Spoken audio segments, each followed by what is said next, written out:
Hey there, I'm George Toby, photographer, filmmaker, entrepreneur, and fellow creative to many of you, and welcome to Coffee and Creatives. This podcast is for coffee drinkers and creative thinkers, those who love to enjoy a good cup of coffee as well as great conversation. Each week, I sit down with artists, entrepreneurs, and makers to talk about the real creative process, what inspires them, what challenges them, and what keeps them going. So if you're into creativity, coffee, and honest conversation, come and hang out with us on Coffee and Creatives. Thanks for joining us on another episode this week of Coffee and Creatives. We have yet again another guest, as we do every week, Jackie Fast. Hello. Thanks for coming on the podcast today. Thanks for having me.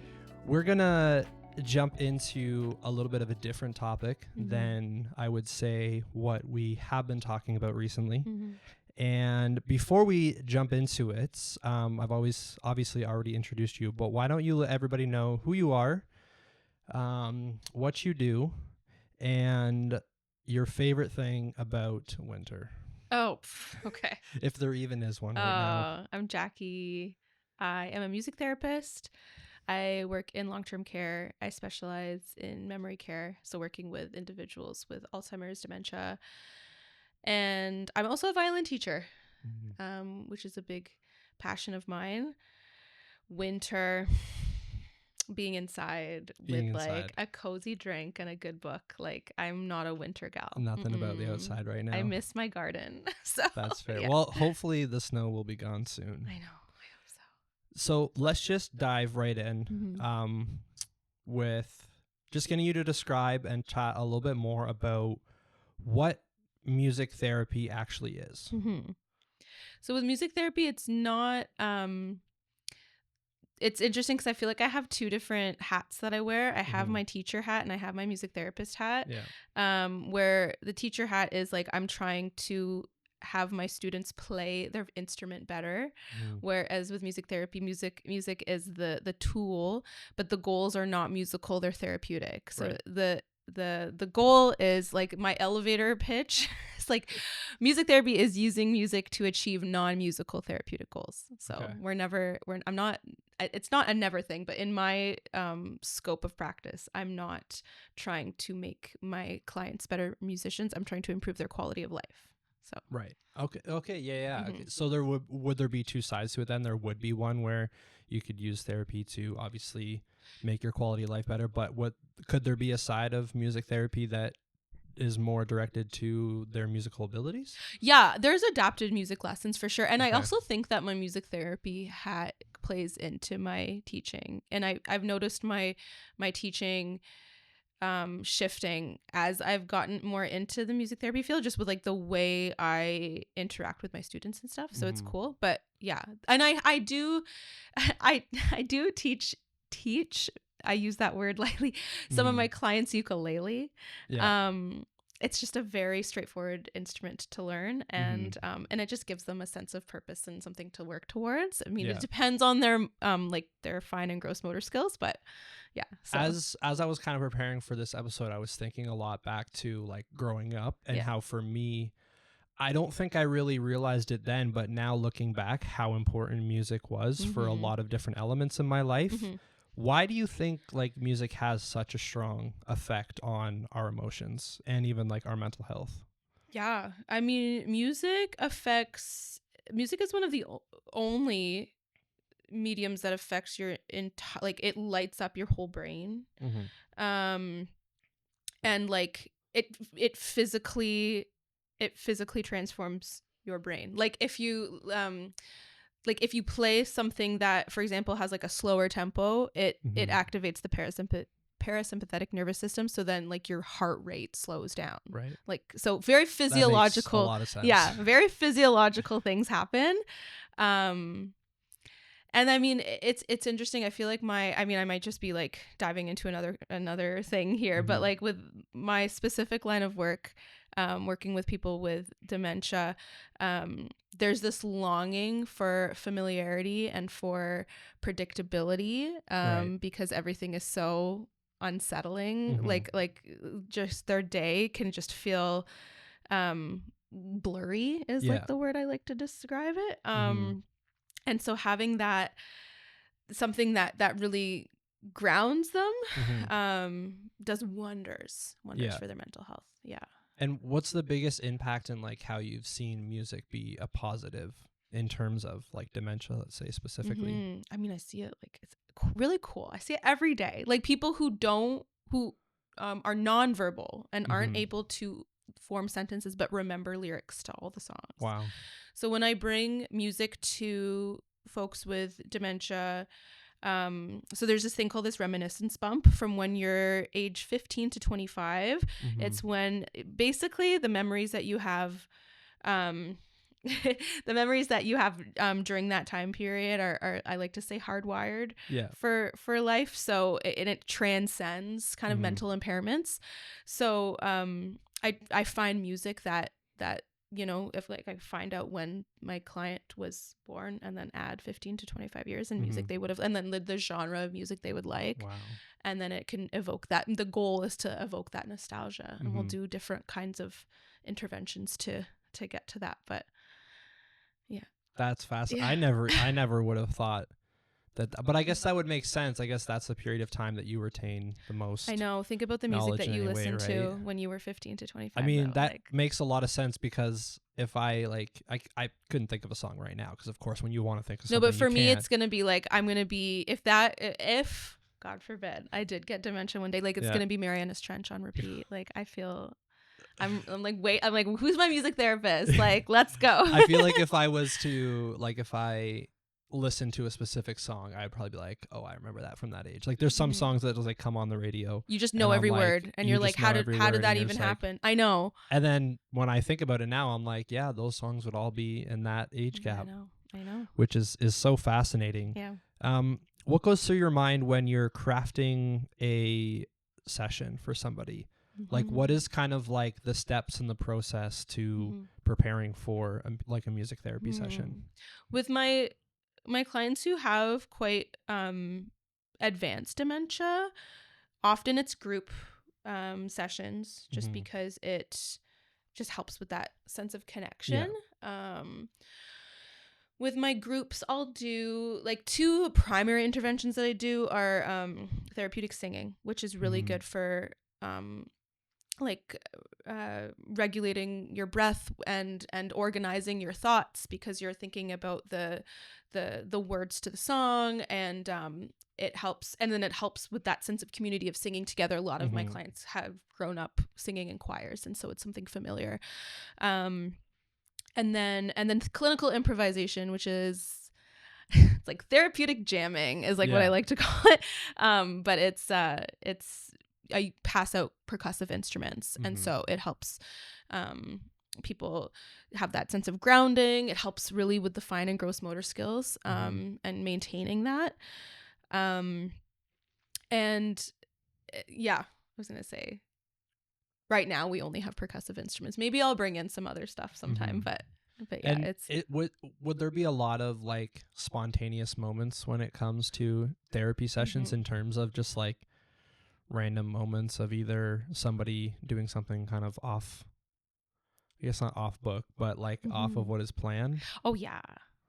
Like do you mean a client or me, or both? Both. Yeah. I mean, I think obviously a client would definitely, I feel like if I was ever in a music therapy session, I would never be, I feel like I would never be able to focus, because I'd be thinking about one part, but then I'd be thinking about like another musical part of something. So I would always be thinking about something else. Fair. Yeah. Is there any times or like a specific time you can think of that was like really motivating when you had to when you changed course because you saw like a really positive response or even a really negative response? Yeah. I mean, man, I'm thinking there often, if I'll listen, like if we're doing clinical improvisation and I hear somebody drumming, let's just say, and they just start doing their own kind of beat, like I'm not going to be like locked into the song I'm doing, right? I'm going to listen, I'm going to echo that a little bit, and then suddenly everybody else is doing it, and we kind of all look and we're all laughing. It's really fun. But then there's also moments where maybe one of my client it's a slower song, and my client starts crying and having an emotional response to the song, and then I'll kind of then bring it down a little bit, and just reading the room is big. Having like one of my challenges is when you have such different levels of I'm just like yeah, different levels of like of dementia, of how advanced the dementia is, Right. and stuff. And then some of my music therapy sessions are a lot more receptive because the clients are non-ambulatory, so they're in wheelchairs and they're nonverbal. And then my goals in that session would be for them to just make eye contact with me would be huge, right? Yeah. So, and obviously without giving out personal information, can you think of any particular time where you really saw like a very powerful impact of music therapy? It feels like so. Sometimes I'm like, do I just take my days for granted because I can just name so many? I mean, I have I've had a couple times where I've had individuals who have Parkinson's who have tremors, and then they're able to keep a steady beat, like once they start drumming to the rhythm and tempo of a song.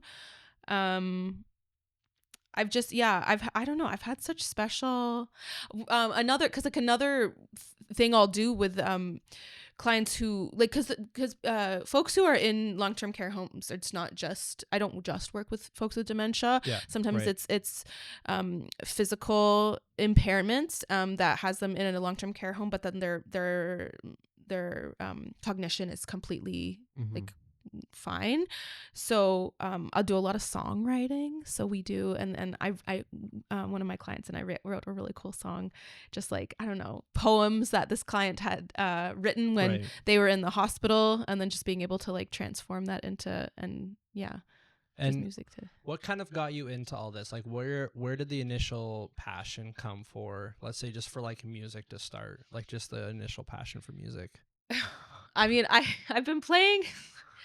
My mom's a cellist. You've been playing piano for a long time, right? I've been playing violin since I was 6. Okay. So that makes sense because you're a pretty fantastic violin player. Thank you. It's a long time. I don't remember not playing violin. Like I had to learn how to teach violin because people would ask me questions, and I was like, I don't remember how I do this. And like my mom plays cello. So my mom's a professional cellist. So music, like apparently I was in kinder music when I was like 18 months old. Like it's just always been there. And then piano, guitar. Through my own mental health journey, I became really fascinated with the world of psychology. So I'd say that when I found out that those two can be combined, like when I first heard music therapy, I was like, oh, that's so cool. Are you kidding me? I get to do both things that I love. That's amazing. I went to university for violin, and then did a minor in psychology, and then the second part of my undergrad was in music therapy. So. And what was the process like, kind of going through school? Like what was it like learning the more in-depth side of the psychological stuff behind the impact of music? It was cool. There's I mean, the first couple years of university are like, it's just violin. It's history, theory, all that stuff. And then the second 2 years the last 2 years are music therapy. So the placements were really cool. Actually, where I work now is where I did my placement. Okay. And volunteered for a while. So it's really, I love that place. And I just have such a heart for long-term care. I love long-term care. So that was interesting. It was fun. I was, for some reason, one of the only, it just, the way it worked out, it was the model that we were learning in school was co-therapy models. So that you were with a partner, and I was just the only one without a partner. But it gave me a unique perspective of just like the way I was facilitating sessions and stuff. So it was cool. I did my internship in mental health, in youth mental health, which was, it was a lot. It just brought me back a little bit to my own journey. So, I mean, which I'm very open about. It's just, it was hard to not take it home. I take this home with me, but just in a different way. And it's just with my placement and with the volunteering I was doing in long-term care, I just really fell in love with long-term care. So is there anything that you'd be open to sharing, kind of a little bit about your personal impact on how music and like kind of how music therapy has impacted your mental health? Yeah, music has been so, I mean, music is like the one constant in my life, because I mean, now obviously, like, I mean, I'm a Christian, I go to church, everything. That's like, Jesus is my constant. And it's cool, like, that he's given me those talents and those just given me that, now that I know who is attributed to, but knowing, like, it's just been the thing it's just always been there. And it's it's one of the few things I have that I can just completely escape into. Listening to music, I'm a big lyrics person, so listening to music where lyrics really, really, like, it just, like, validates, and it's helped a lot. Where do you see creativity fitting into kind of the scope of working with clients on a day-to-day basis? I feel like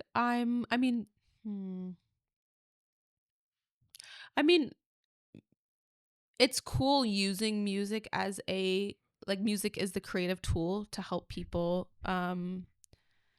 like connect to parts of themselves that they haven't connected with in a while, especially through songwriting, through I also do this thing called a chime choir, where I'll have these tone bars, and everybody gets one, and I'll arrange some music, and we'll play it, and we'll play along to it, and then we work towards having a little concert for everybody.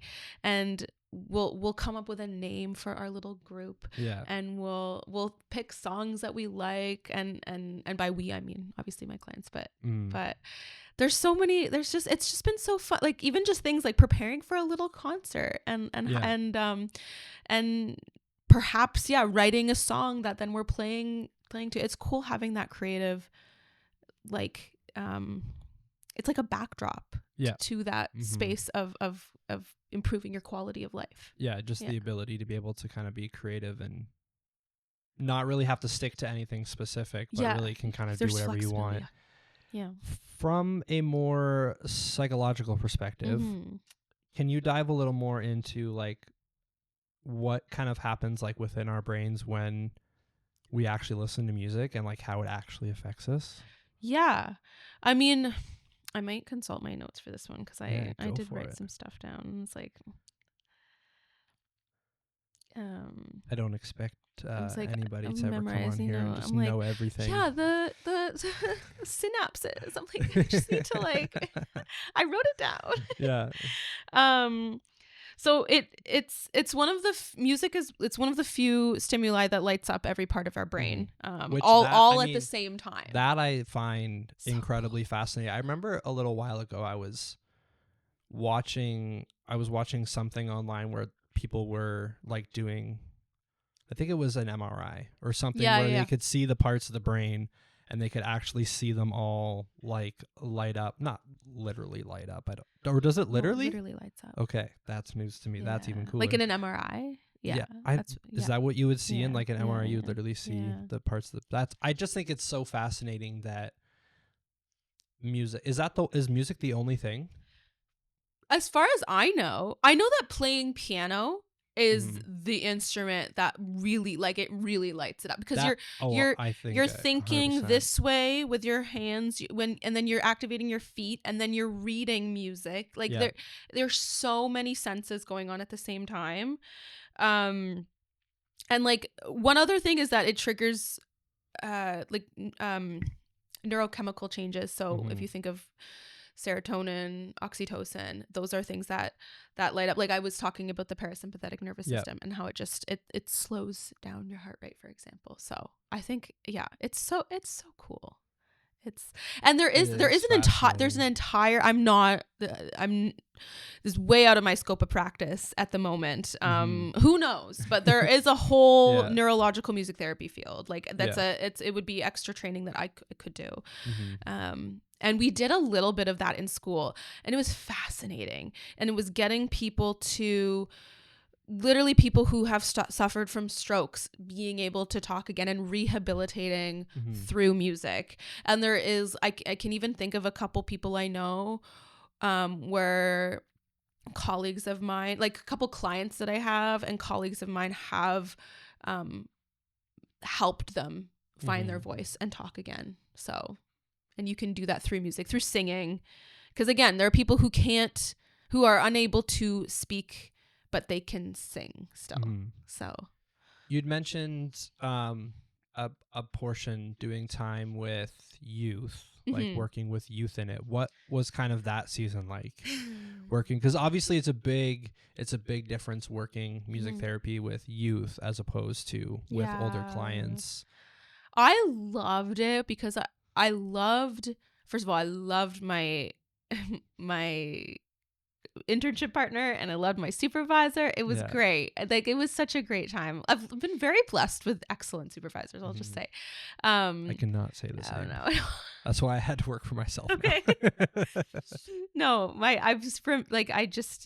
there's such a special place in my heart for every supervisor I've had. And it was wonderful. And it was just one challenge I often ran into was how music would be. So if somebody is struggling with their mental health and they're listening to music where the lyrics are perhaps harmful, at what point is it validating? And then at what point is it harming? Where at what point is it like, I'd be like in a session and we'd be listening to some music. We'd start off by listening to music that the person really likes so that we can move into a place of songwriting or jamming or something. And I'd be like, this music is, like, what kind of effect is it having on you and your brain? And then what we always say, like, your eyes, your ears are the windows to your soul. So like, what are you consuming that's gonna so it was something that really, I'm sure with more time in the field, because I had a couple people say, you should like get your psychotherapy and come and work with. I'm like, I'm not saying no. I'm really not saying never. It was heavy. Maybe I was a little fresh out of my recovery and stuff, because I struggled with mental health challenges. So I loved it, and I do feel I did it well. It really affected me more than I took it home more than I intended to. I feel like that's definitely valid. Yeah. And the point to music totally makes sense, because I feel like even sometimes I will like not really know the mood I'm in, but some days I'll just like all of a sudden be like, I need some old, I can't even think of like, I don't even want, now that I said the word old, I don't want to say any song because someone might be like, that's not old, or you're incredibly old. But I feel like some days you just need like that sad music. Yeah. But it is so interesting that, because I always thought music therapy would kind of fall right to the direction with like, let's get right into the music that's going to make you feel better. No.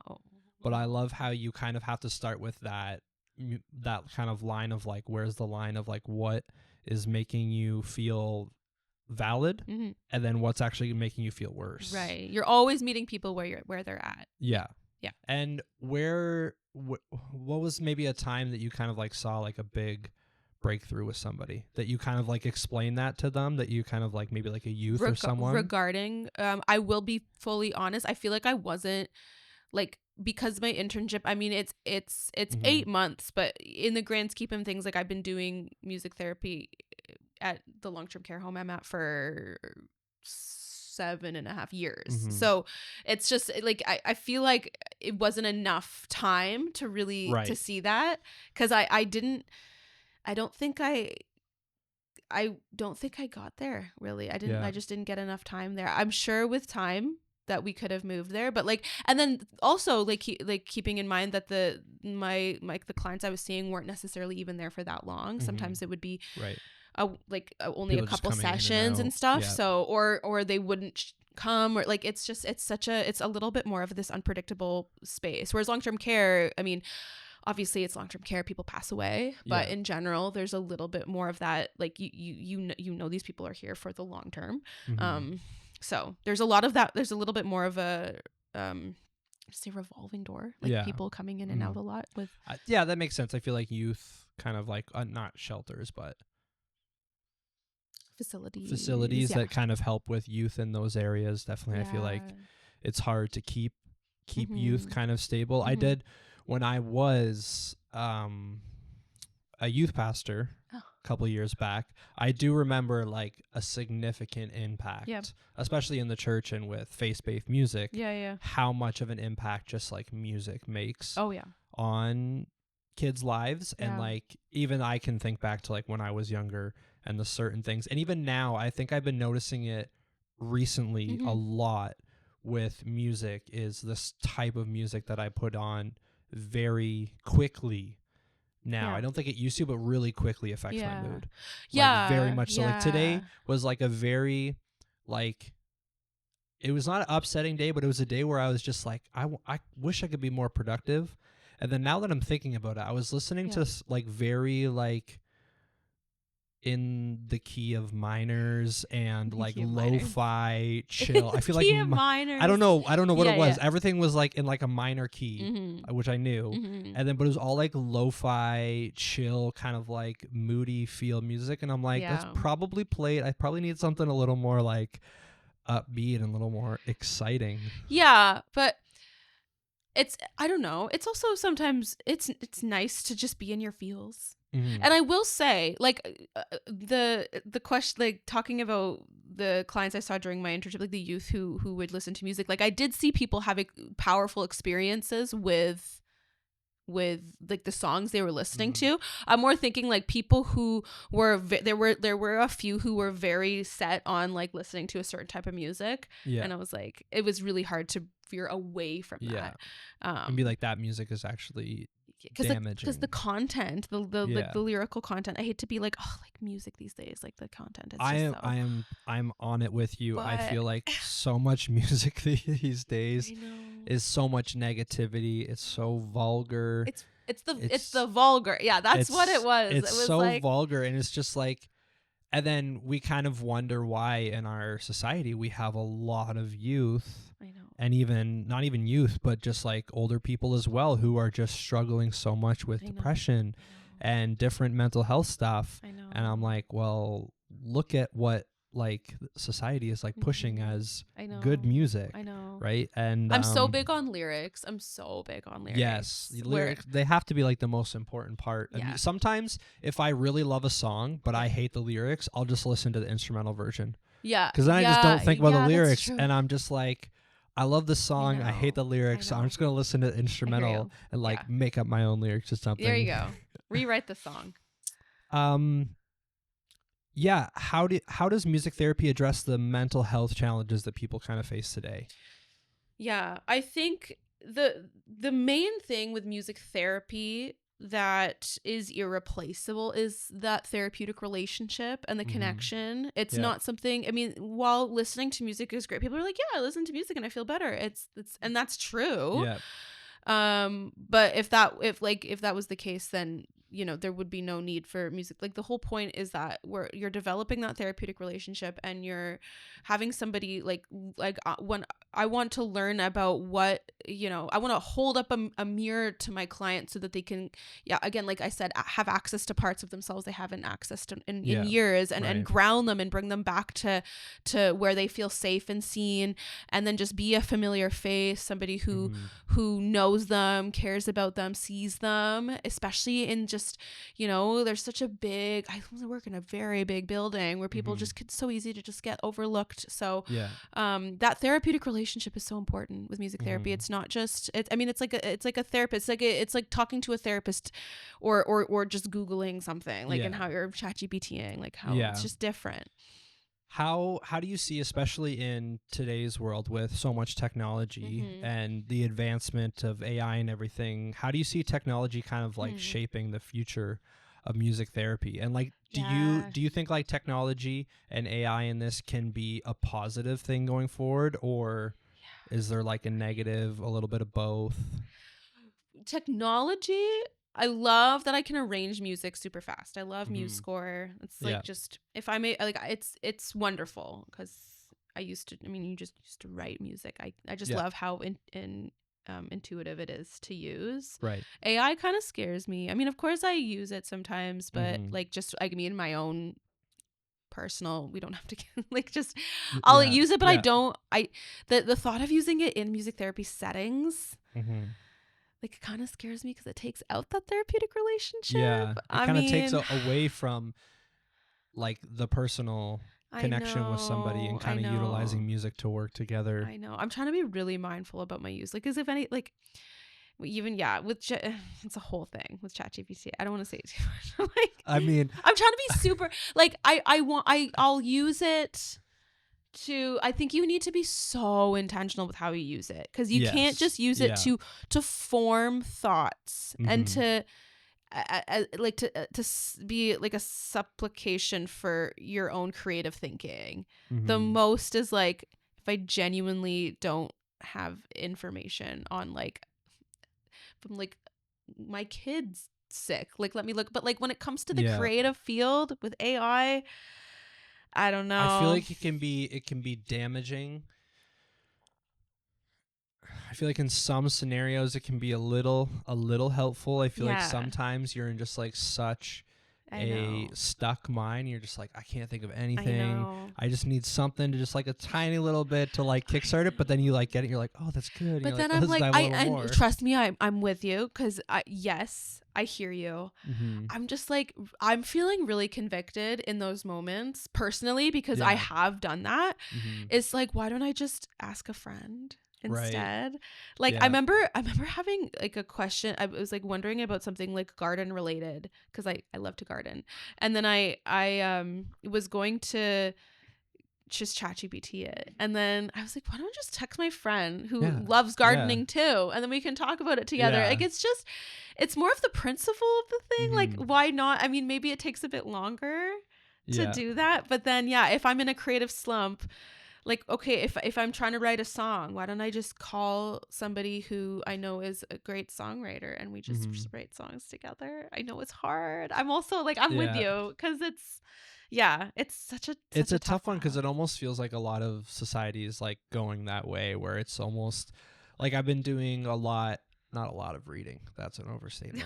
I try to do a lot of reading. But where they're just talking about how like the critical thinking is just dying, and so that's fast. a huge. And as somebody who works in this like dementia, like I recently did a course on dementia of like talking about preventative ways to prevent dementia, and it is like critical thing, like using your brain. Really, the best thing you can do like is walking and talking. Really, I mean that makes sense. Yeah. Because it just something to get you moving, to think. Word games, Scrabble. We love a Wordle in the morning, a connections game, New York Times games. That's like calling in my thing. But yeah, word games, and that's what you'll see a lot of my clients work, like the residents. They'll do a lot of these things. Puzzles are huge, but that critical thinking. Yeah, I know. It's really easy to have that shortcut. I'm not saying that we can't use AI for good. I mean, my friend I was asking her, and she was challenging me, because she's very anti-AI, and I really wanted to get her perspective. I was like, and she was really challenging me to, like the impacts that AI is having. And she's like, technically, like autocorrect is using AI. Like there are ways that, that everybody's using it. But yeah, it's just, that's like, I would say like the biggest thing that I use it for, and I always tell myself, I'm like, oh, I don't use it that much. But then I go into my ChatGPT where it saves all the things, and I'm just like, I use this way too much. I know. I would say the biggest thing that I use it for, though, is definitely like just helping me. I am just not a writer. And so when it comes to like emailing clients, I'm just like, I don't want to bug Hadley all the time and be like, hey, I wrote like, because what I did before is I'd write an email. I'd be like, hey, Hadley, I wrote an email. Can you just double check it? And she'd always be like, why do I always have to do this? Like, it's always so much steps. So I'm just like, I'm just going to use ChatGPT. I'm just going to help it just clean up, just make it look a little prettier. Yeah. Just kind of like put a little makeup on it. I know. That's a whole nother, topic of how I think there actually is an episode coming up. And we're just going to dive all into AI and technology and how it's going to, and just the different things that it's going to either be positive or negative. I mean, I think there's a lot of positives and negatives. I think there's more negatives than positives at the moment. Right now, we need to rein it in a little bit. I think we need to use our own critical thinking to think like, how can we actually utilize this in a positive way where it's not going to be detrimental. But I mean, we're already seeing like a negative side of the critical thinking being the biggest one is as people just don't have that mind of like, I need to fix this. How can I figure out how to fix this? Like as simple as just like going to the store and asking someone at a store, thinking as opposed about to just writing that, it. because like the whole other thing is like how quickly I'm just like, you know what, I need something, I'm just gonna Amazon Prime, it's right there, and like going to a store, I'm like, where is everything? Where is everything? I never come here. But see, there we see the positives of kind of online life is being like parents or people who are just like at home with their kids and they're like, oh, a delivery grocery. Yeah. And what we used to do, and I think one of the best things about delivery groceries with technology is that you don't pick up things you don't need. Correct. That's true. That's you put what you need in your cart, you pay for it, and you either just go pick it up curbside. Like COVID, I loved because we never bought unnecessary things because you couldn't go to the store. So you only put in your cart what you actually needed. And now you go to the grocery store and you're hungry and you're buying groceries. You walk out with twice as much stuff and more stuff than you need. I hear you. Yeah. Before we wrap it up, yes, we'll do two quick last things. Okay. The first thing, if there was any advice that you could give to somebody who's looking to kind of get into the field of music therapy, either they want to go to school for it, they're in it, or they're just kind of like, a lot about the passion behind this podcast is just really hopefully making it a platform where people can just kind of get encouragement within the creative field and just kind of like help them to take the next step if they want to, or just kind of learn more about topics. What would be a piece of advice that you'd want to give to someone? Just bring your mic in. Bring your mic in a little. Sorry. That's all good. I'm just thinking, oh boy. Like, oh my gosh, when put on the spot, I'm thinking. I feel like this is the music therapy is definitely a field where if it's a direction you want to go, you have to do school. Oh, yes. Oh, like practical stuff? Well, like, I would say practical, but also just like any piece of like, if someone's like, I'm not sure if it's something that I would actually like. Okay. You know? I would say, I mean, like what I just say general advice I wish somebody gave, like, no, that somebody did give me, I just wish I had maybe earlier on, was like, take care of yourself, because like if let's just say you're actually going into this career and you've done the school and you've done the internship, even as you're doing your placements and your internships, like take time to, like, one thing I realized early on and when I was working was that like it like my supervisor, she was saying you need to like, just if things feel like from work like it's like somebody just died, and you need to process that. You can't just you need a therapy too, you need a supervisor too, you need to be checking in, we need to do peer supervision, we need to be in community. Don't just hold all that in. Go for a walk in nature. So that's it. That's a huge thing, is remember that this career, like especially depending on the clinical population you work with, it's hard. There's people like, you know, like losing a client is always hard. You never want to get, you hope not to get too desensitized to that. And to stay a little soft about it. And so like take time to actually process it. Don't just repress it down, and because it will manifest in ways that you're not healthy. But as far as practicals, like we need more music therapists. It's a very small field. We need more research. It's such a new field. It's brand new. Like my professors at university were some of the pioneers of the field itself. I was going to say, because music therapy has definitely not been something like, it's not like someone a formal going into accounting or math, like these things that have been around for a long time. And it's a long haul. Like it's university degree, and within that you have your 2 years in the music therapy stream. This is at least at Laurier, and then there's a like 8-month internship, and that's so it's a long haul, but I think it's worth it. I love it. 4 years for the undergrad. 4 years, but then like the last it's like 4 years plus a few months, because it's like the last semester is 8 months. It's like it's 1,000-hour internship. That's what it is. I was like, what's the number? 1,000 hours, and then an accreditation exam, which I failed the first time by 2%. And then I redid it, and then I did great. But 2%, they should just 2%. Yeah, it was. But no, and then I did it again. It's also quite an American field right now. Like a lot of okay. so the exam itself is based, it's like an American standardized test. So a lot of the things they talk about are pertaining to the States and not Canada. So I think we need some more Canadian voices in that. Absolutely. Yeah. Let's do before we end it, we're gonna do 10 rapid fire questions. Okay. Right. I'm ready. What is your go-to coffee order? I know before we started, you said that you haven't been drinking coffee lately. I haven't been. So what's your go-to hot drink? Okay, right now, pistachio matcha from Starbucks with oat milk. Really good. I'm not a fan, but matcha. I'm a matcha. Oh, matcha's the best. Adley is all for matcha right now. Pistachio she got a matcha kit for Christmas, and it's all she drinks. It's the best. I love it. Okay.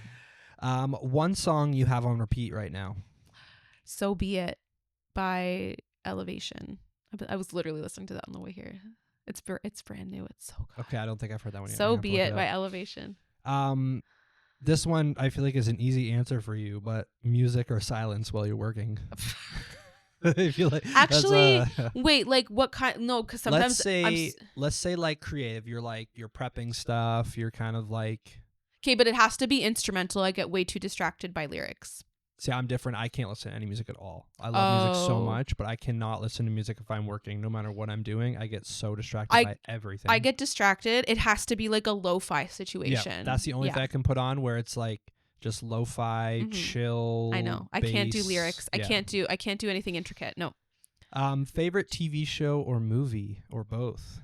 Oh, movie, always Sound of Music. TV show, Gilmore Girls. Like those are my comfort shows. Yeah, like, okay. That makes sense. Yeah. That makes sense. I have my Rory Gilmore sweater on today. That's like the whole morning person or night owl?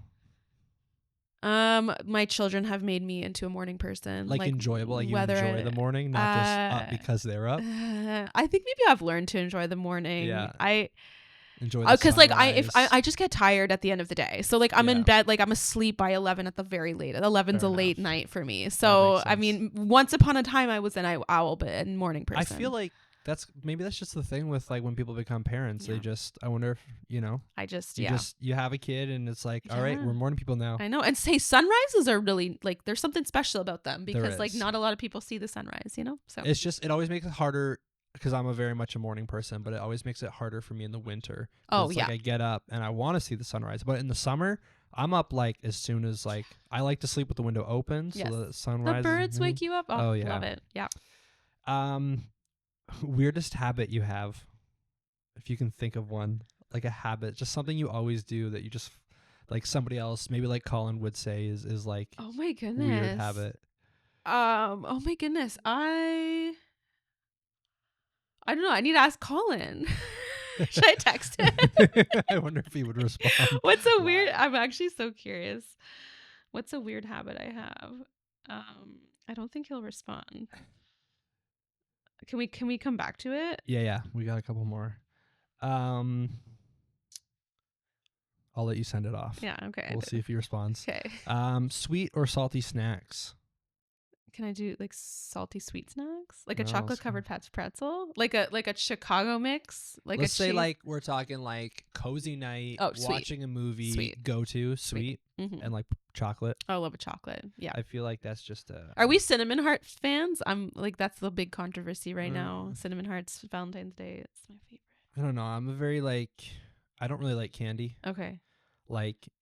The only candy that I'll kind of eat weirdly has to be like semi-healthy. Okay. Because I've made myself not a candy person because I used to be like, I would start eating a little bit and I would just eat the whole thing. Okay, fair. So I was like, I've never been that. So now I just eat, shout out Ryan Trahan. Maybe I can get him on the podcast.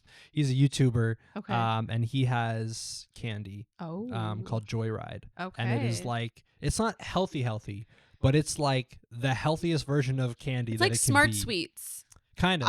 Yeah. It's like there's like 2 grams of like sugar or something, and like the whole pack of candy is like less than 200 calories. Okay. So I'm like, I'm okay with eating that. Fair. Like I don't mind.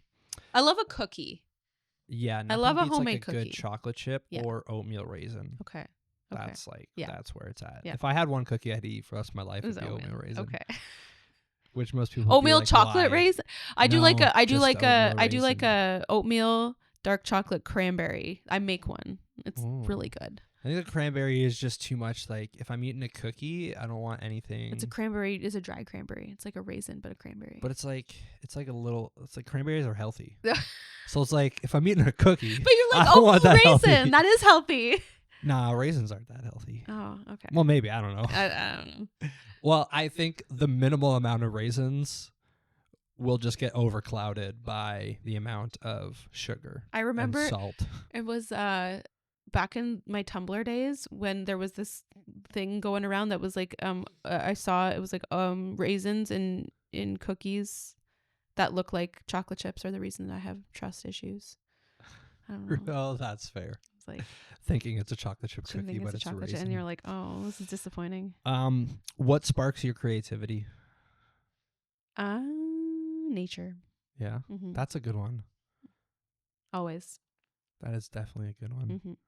A nice cabin in the woods. Yeah. Not like the movie though. Fair. No. Do you prefer to create alone or collaborate? It depends. I'm an extrovert, so I'd say collaborating. Yeah. See, I'm an extrovert, but I love creating alone. Okay. Depending on what it is. If it's painting, it's by myself. I don't want no one everyone. I tried to get into painting so much, but I don't have the patience. I just got back into it. It's so nice. It's the one. That's another thing that will shut my brain off. I'm like, oh, it's been 3 hours. Where did the time go? Yeah, that's but fair. No, songwriting, music stuff. I love being with other people. Yeah, that makes sense. And last one. This one is like not even related at all to creative or anything. Okay. If you could have any superpower, what would it be? Goodness. Invisibility was what came to mind. I don't know. So you just ignore like people. Wait, what'd you say? Ignore people. Ignore people. Like, no, I was thinking. Like, see, it's bad. I was like, then like, I can like Mom, spy on people, oh, but then I can be in invisibility. rooms. I could just spy. That's probably bad. Like, do I want to read minds though? Like, do I really want to read people's minds? I feel like that would just be so like this is too much. My anxiety would not be cool with that. I feel like if you had choice, like if it could be, if it's like I can like I want to read your mind right now, and then you start reading their mind, not like you just as soon as you look at somebody you're reading their mind. Or what if somebody else could read my mind if I wanted them to? That would be a good one. You know, I don't know. Your superpower would be allowing Colin to read your mind. Like just you have to know. Yeah. We always talk about how he's not the best lip reader. Because I'll be like mouthing something, and then like that's what like Candace and I joke about because she's the few times I've had to like for her to read, like, do you know the story about me like when I was on platform and I was like, you need to come. Yeah, I think so. Because I had to go feed Lily, and she's like an excellent lip reader. Because I was like, how did you get that? Because Colin will be like, what are you talking about? What are you talking about? I don't know what you're saying. He didn't respond about the habit thing. That's okay. A habit. Can you think of anything? Something you do every day. Like my habit, like to give you an example, I don't really think this is weird, but it's the first thing that comes to mind is I have to turn on all the lights before I do anything. Oh. Like before I like settle into my office for the day and I'm like, I know I'm going to be sitting here all day. It's like this habit where I have to turn all my lights on and I have to turn them on in the right order. Okay. Like I have 4 lamps. I have 2 desk ones and then another desk one behind me and then a corner one. And I have to turn them on in the same order every day. I mean, I did just think like probably asking him to Colin to do something, but like as soon as he sits down. As soon as he's sitting down, and I don't even ever like literally yesterday. I was like, as soon as he sat down, I was like, oh wait, can you get this for me? So he's the epitome of that the meme where the guy is like slow motion sitting down watching his wife, and then as soon as he sits down, she's like, hey, can you grab this? And I don't even do it intentionally. I promise. I don't know. Like, yeah. That's amazing. I'm trying to think of anything else. Probably something with like driving. I tend to just like tell him like stop, like, you know, when you're like the When you're, backseat like, driver. 20 feet away from the stop sign, and you're saying, stop. Keeps turning. There's a stop sign. There's a stop I sign. know. But yeah. That's good. Well, thank you so much for being on the podcast today. This was a fantastic conversation. This was fun. And yeah, appreciate you being here. Of course. And we'll see you guys on the next one. Thank you for joining us today on Coffee and Creatives. I hope you enjoyed that as much as I did, and I look forward to seeing you on the next one.